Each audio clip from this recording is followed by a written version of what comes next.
ফুলানান আও রাজুলান আলফা দিনারিন, একজন ব্যক্তি একজন লোকের কাছে 1000 স্বর্ণ মুদ্রা কর্জ চেয়েছিল।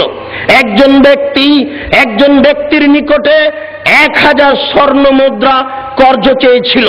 তখন কর্জদাতা বলেছিল যে আমার জন্য একজন সাক্ষী পেশ করো, আমার জন্য একজন জিম্মেদার পেশ করো, আমি 1000 স্বর্ণ মুদ্রা দিতে রাজি আছি। তবে তুমি যদি দিতে না পারো তাহলে জিম্মেদার কে হবে?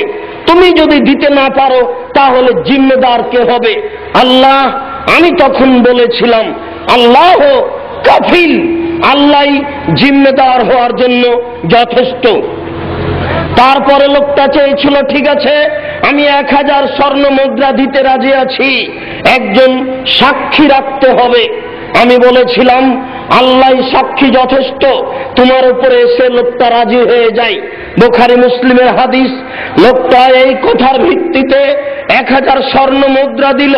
1000 স্বর্ণ মুদ্রা নিয়ে এই লোকটা কোনো এলাকায় পানিপথে ব্যবসা করতে চলে গেল। নির্ধারিত সময়ের উপরে সে টাকা ফেরত দিতে চেয়েছিল। টাকা নিয়ে সে নদীর ধারে দাঁড়িয়ে থাকলো। সে বলছে আল্লাহুম্মা ইন্নী জাহাদতু, আমি মানুষের সাথে ওয়াদা করেছি নির্ধারিত সময়ে 1000 স্বর্ণ মুদ্রা দিব। আমি খুব যানবাহন খুঁজলাম, আমি নৌকা খুঁজলাম, পালাম আজেব, আমি নৌকা পেলাম না।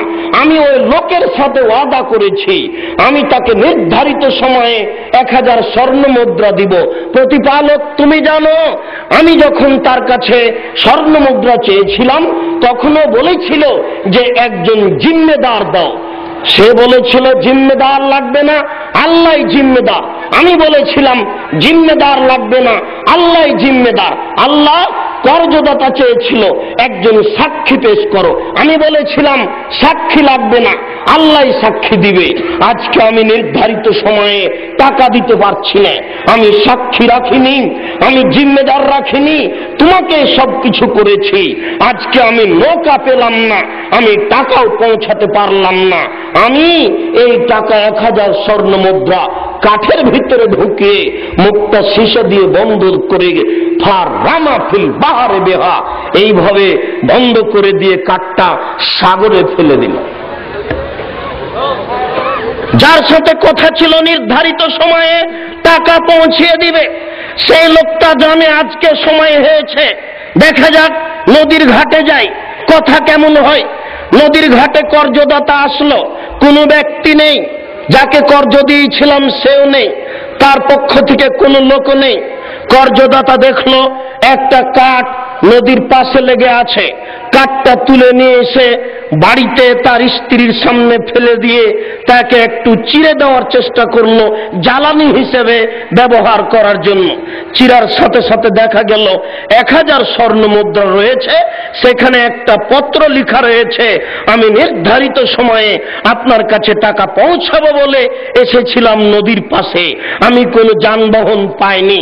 আমি আল্লাহকে বলেছিলাম আল্লাহ এ লোকটা সাক্ষী চেয়েছিল, আমি তোমাকে সাক্ষী করেছিলাম। আল্লাহ এ লোকটা জিম্মেদার চেয়েছিল, আমি তোমাকে জিম্মেদার করেছি, কিন্তু আজকে টাকা পাঠানোর কোনো ব্যবস্থা পেলাম না। আমি এই টাকা কাঠের মধ্যে ঢুকিয়ে তোমার নিকটে সমর্পণ করলাম, তুমি তার নিকটে পৌঁছে দিও। পত্রে লেখা আছে, এ দেখেন এর নাম আল্লাহ ভরসা। হাদিস বুখারী মুসলিমের।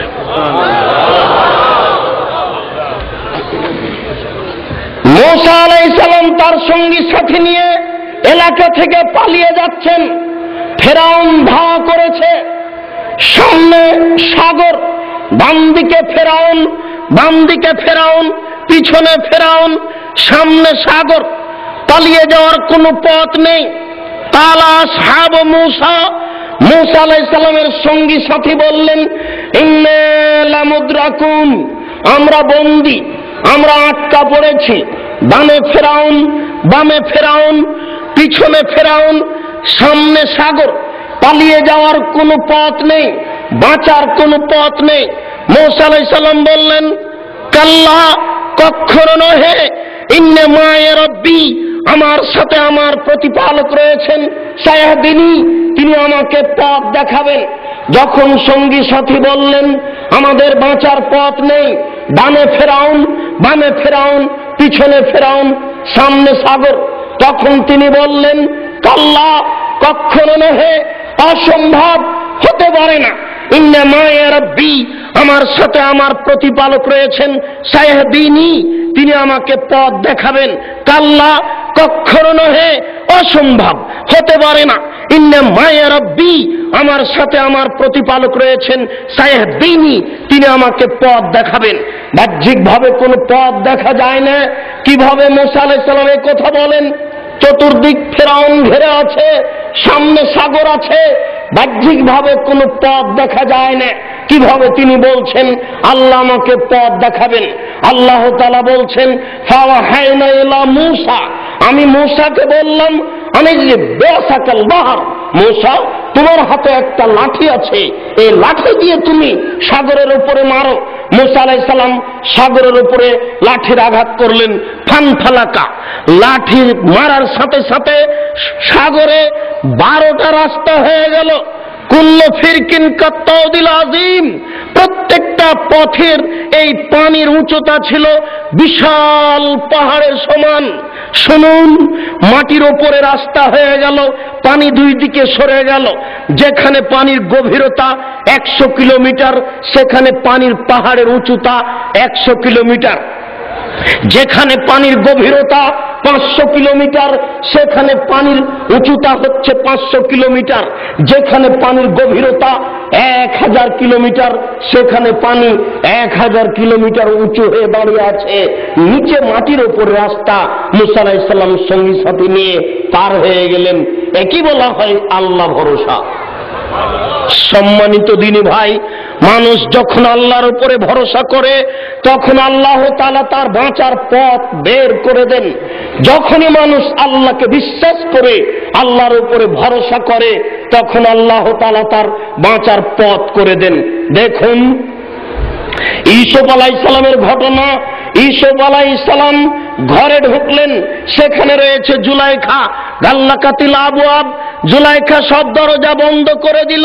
অকালাত হাইতালাক, জুলাইখা বলল ইউসুফ তুমি আমার সাথে অন্যায়ে লিপ্ত হও। জুলাইখা সব দরজা বন্ধ করে দিল, বন্ধ করে দিয়ে বলল ইউসুফ তুমি আমার সাথে অন্যায়ে লিপ্ত হও। ইউসুফ আলাইহিস সালাম বললেন মাযাল্লাহ, আমি তোমার নিকটে আশ্রয় চাই, প্রতিপালক, আমি বড় বিপদে, তুমি বড় দয়াবান, তুমি আমাকে বিপদ থেকে উদ্ধার করো। তারপরে তিনি বললেন দেখো ইন্নাহু রাব্বি আহসানা মাসওয়ায়া, তোমার স্বামী আমার মালিক, সে আমাকে সুন্দর থাকতে দিয়েছে, সুন্দর খেতে দিয়েছে, আমি তোমার সাথে অন্যায় করতে পারি না। কিন্তু এরকম পর্যায়ে কেউ উপদেশ গ্রহণ করতে রাজি নয়, সে জোর করে অন্যায় করতে চাইল। ইউসুফ আলাইহিস সালাম ঘর থেকে বের হয়ে যাওয়ার চেষ্টা করলেন দৌড় দিয়ে। আপনি বিশ্বাস করুন ইউসুফ আলাইহিস সালাম দরজা খুলে বের হননি। যে সব দরজা জুলাইখা বন্ধ করেছিল, যখনই তিনি অন্যায় থেকে বাঁচার জন্য দৌড় দিয়ে বের হলেন তখন সব দরজাগুলি এমনিতেই খুলে গেছে। আগে আগে বের হয়েছেন ইউসুফ আলাইহিস সালাম, পিছনে পিছনে বের হয়েছে জুলাইখা, ওখানেই ছিল জুলাইখার স্বামী। তিনজনে এক জায়গায়, পরিস্থিতি খুবই কঠিন। জুলাইখা বলল দেখুন, যেই ব্যক্তি আপনার স্ত্রীর সাথে অন্যায় করতে চায় তার কি শাস্তি হতে পারে। জুলাইখা কথা উল্টে দিল, নারী খুব কঠিন জাতি, নারী খুব জটিল জাতি। জুলাইখা কথা উল্টিয়ে দিল। জুলাইখা বলল যেই ব্যক্তি আপনার স্ত্রীর সাথে অন্যায় করতে চায় তার কি শাস্তি হতে পারে, আপনি কি শাস্তি দিবেন আমি তার অপেক্ষা করি না। আমি জুলাইখা বলছি একে যথাযথ পিটন দিতে হবে, নইলে জেলখানায় বন্দি করতে হবে। ইউসুফ আলাইহিস সালামের 12 বছর জেল হলো। সম্মানিত দিনী ভাই, আমি বলছিলাম দেখুন, একই বলা হয় আল্লাহ ভরসা। আল্লাহর উপরে ভরসা করতে গিয়ে কিভাবে আল্লাহ তাকে রক্ষা করলেন, এখানে আপনি আর একটু